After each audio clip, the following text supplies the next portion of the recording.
नमस्कार बच्चों, आज हम मध्य प्रदेश के सभी राष्ट्रीय उद्यानों के बारे में पढ़ेंगे, जिसमें 11 राष्ट्रीय उद्यान, 12वां राष्ट्रीय उद्यान पालम पूनो राष्ट्रीय उद्यान प्रस्तावित किया गया है।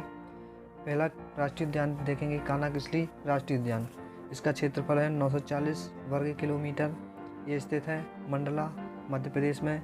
1933 में उसे उभय वन बनाया गया था। 1952 में राष्ट्रीय अभयारण्य बनाया गया था। 1955 में राष्ट्रीय उद्यान बनाया गया था, जो कि मध्य प्रदेश का पहला राष्ट्रीय उद्यान है। 1973 में मध्य प्रदेश का पहला टाइगर रिजर्व बना था। 1973 में जब प्रोजेक्ट टाइगर प्रारंभ हुआ था, तो भारत में जो सबसे 9 टाइगर रिजर्व बनाए गए थे, उनमें मध्य प्रदेश का कान्हा-किसली रिजर्व भी शामिल था। 8वां कान्हा राष्ट्रीय उद्यान में बंजर घाटी तथा होलो घाटी स्थित है। बंजर घाटी बालाघाट में, होलो घाटी मंडला में स्थित है। अर्थात कान्हा राष्ट्रीय उद्यान का विस्तार मंडला और बालाघाट में है। 1960 में के फॉर्सन ने आइलैंड ऑफ सेंट्रल इंडिया में होलो घाटी मंडला का वर्णन किया है, तथा ब्रांडे ने wild animal in central India में बंजर घाटी बालाघाट का वर्णन किया है। कान्हा राष्ट्रीय उद्यान में सर्वाधिक मात्रा में क्या पाए जाते हैं? बाघ है, चीतल है, बारहसिंघा। बारहसिंघा को कान्हा का गहना कहा गया है। 1981 में बारहसिंघा को मध्य प्रदेश का राजकीय पशु घोषित किया गया था। कान्हा राष्ट्रीय उद्यान देश का पहला राष्ट्रीय उद्यान है, जिसने 2018 में अपना शुभंकर भूरसिंह द बारहसिंघा को घोषित किया था। दूसरा है वन्य प्राणी संरक्षण के लिए कान्हा राष्ट्रीय उद्यान में प्रशिक्षण की सुविधा है। कान्हा राष्ट्रीय उद्यान में 1965 में प्रसिद्ध वन्यजीव विशेषज्ञ जॉर्ज स्कॉलर ने वन्यजीव संरक्षण के लिए कार्य किया है। इस उद्यान में गौड़ बैगा दोनों जनजातियां पाई जाती हैं। कौन कौन? गौड़ और बैगा। यहाँ बैगा महिलाओं को गाइड के रूप में प्रशिक्षित किया जा रहा है। टाइगर प्रोजेक्ट के अंतर्गत अमेरिका द्वारा इस राष्ट्रीय उद्यान में इंटरप्रिटेशन योजना चलाई गई है। कौन सी? इंटरप्रिटेशन राष्ट्रीय योजना। ब्रह्मणी दरार कान्हा राष्ट्रीय उद्यान का सबसे ऊंचा स्थान है। कौन सा है? ब्रह्मणी दरार, ये सबसे ऊंचा स्थान है। इसे सनशाइन सनसेट पॉइंट कहते हैं। सनशाइन मतलब सन जहाँ से सूरज निकलता है और जहाँ से अस्त होता है, इसे वही पॉइंट कहते हैं। यहाँ के टूट वृक्षों को राजा रानी की संज्ञा दी गई है। कौन वृक्षों को? टूट वृक्षों को। कान्हा राष्ट्रीय उद्यान में कुल्लू वृक्ष पाया जाता है, जिसे भूतड़ा पेड़ घोष्टी ट्री कहते हैं। इसमें गोंद पाई जाती है, जिसमें जानवर चिपक जाते हैं, मानो वृक्ष ने पकड़ लिया हो। कान्हा राष्ट्रीय उद्यान सर्वप्रथम हवाई पट्टी का निर्माण किया गया था। इसके बाद 2018 में बांधवगढ़ दूसरा राष्ट्रीय उद्यान था, जहां हवाई पट्टी का निर्माण किया गया है। इस राष्ट्रीय उद्यान में साल और सागौन के वृक्षों का घनत्व अधिक है। यहाँ पक्षियों की लगभग 300 प्रजाति पाई जाती हैं। दूसरा है बांधवगढ़ राष्ट्रीय उद्यान। इसका क्षेत्रफल है 437 वर्ग किलोमीटर। ये कहाँ स्थित है? उमरिया में। स्थापना इसकी 1968 में हुई थी। 1993 में टाइगर रिजर्व बनाया गया था। यह देश का सर्वाधिक बाघ घनत्व वाला राष्ट्रीय उद्यान है। इसे मध्य प्रदेश का रणथंभौर भी कहा जाता है।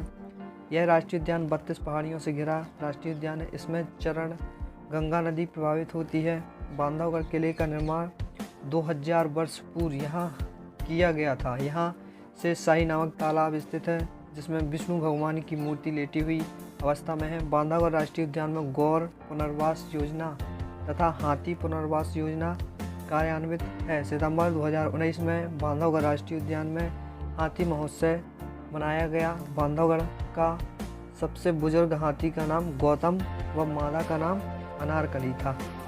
गौतम व अनारकली था। रीवा के महाराज मार्तंड सिंह ने 1951 में बांधवगढ़ क्षेत्र में सबसे पहले सफ़ेद बाघ पकड़ा था। बांधवगढ़ का प्रसिद्ध बाघ चार्जर और बाघनी सीता है, जिसमें नेशनल जियोग्राफिक मैगजीन के फ्रंट पेज पर स्थान दिया गया था। चार्जर बाघ की जिस स्थान पर मृत्यु हुई थी, वह स्थान चार्जर पॉइंट के रूप में विकसित किया गया है। बांधवगढ़ में लखवारिया की गुफा स्थित है। 2018 में बांधवगढ़ राष्ट्रीय उद्यान में हवाई पट्टी की स्थापना की गई। यह मध्य प्रदेश का दूसरा राष्ट्रीय उद्यान है, जहां कान्हा राष्ट्रीय उद्यान के बाद हवाई पट्टी स्थापित की गई है। तीसरा है माधव राष्ट्रीय उद्यान। इसका क्षेत्रफल कितना है? 337 वर्ग किलोमीटर। कहाँ स्थित है? शिवपुरी में। स्थापना 1958 में मध्य प्रदेश में दूसरा सबसे पुराना राष्ट्रीय उद्यान है। इसे सड़कों वाला राष्ट्रीय उद्यान भी कहते हैं, क्योंकि इस राष्ट्रीय उद्यान में NH-47, NH-27 गुजरते हैं। इस राष्ट्रीय उद्यान में मनिहार नदी प्रभावित होती है। यहाँ संख्या राजे सागर झील स्थित है। इसी झील पर संख्या राजे सिंधिया की समाधि सफ़ेद संगमरमर से निर्मित है। इस झील में मगरमच्छ संरक्षित है। इस राष्ट्रीय उद्यान में वृक्ष घनत्व सर्वाधिक है। यहाँ जॉर्ज कैसल का किला भी स्थित है, जो जॉर्ज पंचक के यहाँ आगमन की संभावना के चलते समय बनाया गया था, पर उनका यहाँ आना हो नहीं पाया। माधव राष्ट्रीय उद्यान मुगलों और सिंधिया वंश का शिकार क्षेत्र रहा है। सतपुड़ा राष्ट्रीय उद्यान, इसका क्षेत्रफल है 524 वर्ग किलोमीटर। पचमढ़ी अभ्यारण्य और बोरी अभ्यारण्य का विस्तार सतपुड़ा राष्ट्रीय उद्यान से लगा हुआ है। पचमढ़ी अभ्यारण्य और बोरी अभ्यारण्य का, जिस आधार पर इसका क्षेत्रफल 1427 वर्ग किलोमीटर है। इसकी स्थापना 1981 में हुई थी। यह स्थित है होशंगाबाद जिले में। इसका प्राचीन नाम मड़ई राष्ट्रीय उद्यान है। मड़ई उत्सव का संबंध गौंड जनजाति से है। इस राष्ट्रीय उद्यान का विस्तार तवा देनवा नदी के क्षेत्रफल में है। यहाँ साल सागौन का वृक्ष का विस्तार सर्वाधिक है। होशंगाबाद के बोरी अभ्यारण्य में सर्वाधिक साल वृक्ष का घनत्व है। इस क्षेत्र में डेंट्रोकैलेमस स्ट्रीक प्रकार के बांस पाए जाते हैं। सतपुड़ा राष्ट्रीय उद्यान में कृष्ण मृग सर्वाधिक संख्या में पाए जाते हैं। यहाँ पनार पानी क्षेत्र में जड़ी बूटी बैंक स्थापित किया गया है। यहाँ उड़ने वाले गिलहरी का दुर्लभ प्रजाति पाई जाती है। 2000 से सतपुड़ा राष्ट्रीय उद्यान को टाइगर रिजर्व घोषित किया गया है। यह राष्ट्रीय उद्यान मध्य प्रदेश का सर्वाधिक जैव विविधता वाला राष्ट्रीय उद्यान है। पचमढ़ी बायोस्फीयर जीवमंडल आरक्षित क्षेत्र। पचमढ़ी बायोस्फीयर रिजर्व का विस्तार होशंगाबाद, बैतूल एवं छिंदवाड़ा जिले में है। इसके अंतर्गत बोरी अभ्यारण्य 518 वर्ग किलोमीटर, पचमढ़ी अभ्यारण्य 461 वर्ग किलोमीटर तथा सतपुड़ा राष्ट्रीय उद्यान 524 वर्ग किलोमीटर का विस्तार क्षेत्र है। पचमढ़ी बायोस्फीयर रिजर्व का क्षेत्रफल 426 वर्ग किलोमीटर है। 1999 में भारत के बायोस्फीयर सूची में पचमढ़ी शामिल किया गया तथा 2011 में यूनेस्को की बायोस्फीयर रिजर्व का क्षेत्रफल 4926 वर्ग किलोमीटर है। पाँचवा है मध्य प्रदेश में पचमढ़ी बायोस्फीयर रिजर्व के अतिरिक्त अमरकंटक, अचानकमार बायोस्फीयर रिजर्व तथा पन्ना बायोस्फीयर रिजर्व स्थित है। पाँचवा राष्ट्रीय उद्यान है पैंच राष्ट्रीय उद्यान। इसे इंदिरा प्रियदर्शनी राष्ट्रीय उद्यान भी कहते हैं। इसका क्षेत्रफल है 957 वर्ग किलोमीटर। इसकी स्थापना 1995 में हुई। यह कहाँ स्थित है? सिवनी, छिंदवाड़ा में। आईने अकबरी में पैंच राष्ट्रीय उद्यान का वर्णन है। विश्व बैंक के सहयोग से वन्य जीव संरक्षण प्रोजेक्ट चलाया गया है। पैंच जल विद्युत परियोजना में बने बांध के कारण मानसून के समय इस उद्यान का लगभग 54 वर्ग किलोमीटर क्षेत्र डूब में आ जाता है। शीत ऋतु में बर्फीले प्रदेश हिमालय से लगभग 210 प्रजाति के पक्षी शीत प्रवास पर आते हैं। रुडयार्ड किपलिंग द्वारा लिखित द जंगल बुक पुस्तक पैंच राष्ट्रीय उद्यान से प्रेरित है। इसी आधार पर सिवनी जिले के जंगल में मोगनी लैंड का विकास किया जा रहा है। बाघों की अकाल मृत्यु के कारण राष्ट्रीय उद्यान चर्चा में रहा है। NH 44 का 29 किलोमीटर हिस्सा जो पैंच राष्ट्रीय उद्यान से गुजरता है, इस मार्ग को साउंड एवं लाउड रूप बनाया जा रहा है। 1992 में पैंच राष्ट्रीय उद्यान टाइगर रिजर्व घोषित किया गया। यह मध्य प्रदेश का सबसे छोटा टाइगर रिजर्व है तथा देश का सबसे छोटा टाइगर रिजर्व बोरी टाइगर रिजर्व महाराष्ट्र में स्थित है। छठवां राष्ट्रीय उद्यान है घुघुआ जीवाश्म राष्ट्रीय उद्यान। इसका क्षेत्रफल है 0.27 वर्ग किलोमीटर। स्थापना 1983 में हुई है। यह मध्य प्रदेश के डिंडोरी जिले में स्थित है। मध्य प्रदेश का एकमात्र जीवाश्म आधारित राष्ट्रीय उद्यान है। यहाँ के जीवाश्म 7 लाख वर्ष प्राचीन है। यहाँ डायफनेट जीवाश्म मिलता है जो मात्र अफ्रीका में पाए गए हैं। यहाँ जीवाश्म वैज्ञानिक डॉक्टर धर्मेंद्र प्रसाद ने जीवाश्म अध्ययन किया है। खुले मंच पर प्रदर्शित जीवाश्म हैं जिनके साथ जीवाश्म संबंधी नोट्स संलग्न हैं, जिसके कि पर्यटक जीवाश्म के बारे में सरलता से जानकारी प्राप्त कर सकें। यह जो जीवाश्म मिले हैं वे पौधे, पत्तियां, बीज, फूल, पर्वतारोही के हैं। अब तक पहचाने गए 18 पौधों के परिवार में से 31 पीढ़ियों से संबंधित जीवाश्म हैं। सातवां है ओमकारेश्वर राष्ट्रीय उद्यान। इसका क्षेत्रफल है 651 वर्ग किलोमीटर। स्थापना 2004 में हुई थी। यह मध्य प्रदेश के खंडवा जिले में स्थित है। यह मालवा निमाड़ क्षेत्र का पहला राष्ट्रीय उद्यान है। इसका विस्तार इंदिरा सागर जलाशय तथा ओमकारेश्वर जलाशय के आसपास है। पन्ना राष्ट्रीय उद्यान क्षेत्रफल 542 वर्ग किलोमीटर। स्थापना 1981 में। स्थापना मध्य प्रदेश के पन्ना छतरपुर जिले में 1994 में मध्य प्रदेश के 5वीं टाइगर रिजर्व के रूप में मान्यता मिली। 2009 में सरकार ने घोषित किया कि पन्ना में कोई भी बाघ नहीं है। 2011-12 में पन्ना राष्ट्रीय उद्यान भारत के 18वें बायोस्फीयर रिजर्व में शामिल किया गया तथा 2018 में यूनेस्को के भारत में 12वीं बायोस्फीयर रिजर्व क्षेत्र के रूप में शामिल किया गया। पन्ना राष्ट्रीय उद्यान में रेप्टाइल पार्क भी स्थित है। यह राष्ट्रीय उद्यान केन बेतवा लिंक परियोजना के अंतर्गत आता है। इस परियोजना में डोडन बांध केन नदी पर स्थित है। इस उद्यान का 400 हेक्टेयर भाग डूब क्षेत्र में आता है। इस उद्यान से केन नदी प्रवाहित होती है। यहाँ केन घड़ियाल अभयारण्य और पन्ना गंगऊ अभयारण्य स्थित हैं।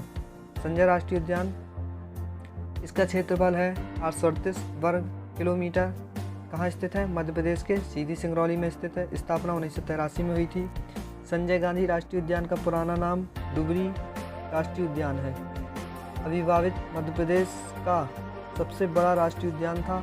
इसका कुछ भाग छत्तीसगढ़ के कोरबा जिले में स्थित है, जिसे गुरु घासीदास राष्ट्रीय उद्यान के नाम से जाना जाता है। इस राष्ट्रीय उद्यान से सोन नदी प्रवाहित होती है, जिसमें सोन घड़ियाल अभयारण्य स्थित है। इस अभयारण्य से सोन नदी के अतिरिक्त गोपद और कोरमान नदी प्रभावित होती है। इस राष्ट्रीय उद्यान में भीमार की गुफा, राजगढ़ी, गिद्ध पहाड़ी, कन्हैयाधार जलप्रपात स्थित है। 7वां है biodiversity concept and its trades assessment in Vindhyachal region नामक पुस्तक में इस राष्ट्रीय उद्यान के जैव विविधता संबंधी जानकारी मिलती है।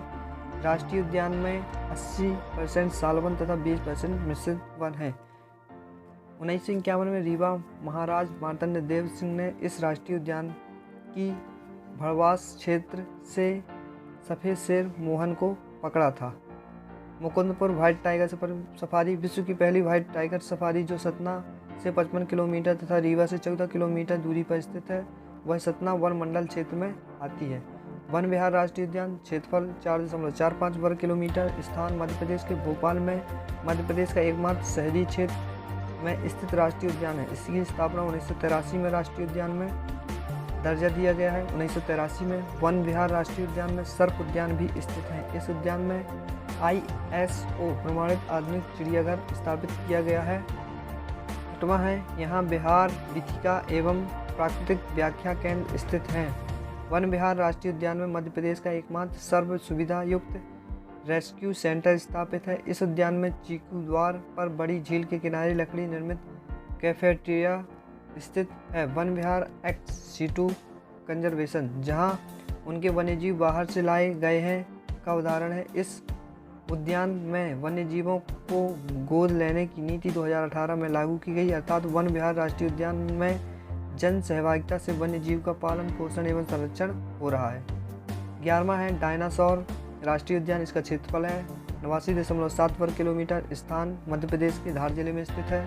स्थापना कब हुई थी? 2011 में जीवाश्म राष्ट्रीय उद्यान के रूप में। यह प्रदेश का दूसरा जीवाश्म राष्ट्रीय उद्यान है। इसका विस्तार धार जिले में जोवट नदी व बाघ नदी के आसपास है। 2015 में धार स्थित बाघ नदी के किनारे 6.5 करोड़ वर्ष पुराने डायनासोर के जीवाश्म प्राप्त हुए हैं। धार की गुफाएं यहीं स्थित हैं। पालपुर कूनो राष्ट्रीय उद्यान, ये प्रस्तावित है। पालपुर कूनो अभयारण्य 1981 में 344 वर्ग किलोमीटर क्षेत्र के साथ शिवपुर में स्थित किया गया था। 2018 में 910 वर्ग किलोमीटर क्षेत्र विस्तार शिवपुर के अतिरिक्त शिवपुरी, मुरैना, ग्वालियर के क्षेत्रों में किया गया है। गुजरात सरकार ने इसका क्षेत्रफल कम होने के कारण एशियाई शेर देने से मना कर दिया था, जिसके कारण इसके क्षेत्रफल में बढ़ोतरी की गई। अब गुजरात सरकार एशिया शेर देने को तैयार हो गई है। पालकुलो राष्ट्रीय उद्यान एशियाई शेरों का दूसरा घर। यह गिरी राष्ट्रीय उद्यान के बाद दूसरा ऐसा राष्ट्रीय उद्यान है जहां एशियाई शेर निवास करेंगे तथा एकमात्र ऐसा राष्ट्रीय उद्यान है जहां टाइगर, लायन तथा तेंदुए एक साथ रहेंगे। यह राष्ट्रीय उद्यान एशियाई शेरों का दूसरा घर बनने जा रहा है। इस राष्ट्रीय उद्यान के विस्तार के लिए लगभग 24 गाँव को स्थापित किया गया है, जिसमें शहरिया जनजाति निवास करती थी। पालपुर कूनो राष्ट्रीय उद्यान राजस्थान के रणथंभौर राष्ट्रीय उद्यान से लगा हुआ है। शिवपुरी का सोनचिरैया अभयारण्य इसी क्षेत्र में विस्तृत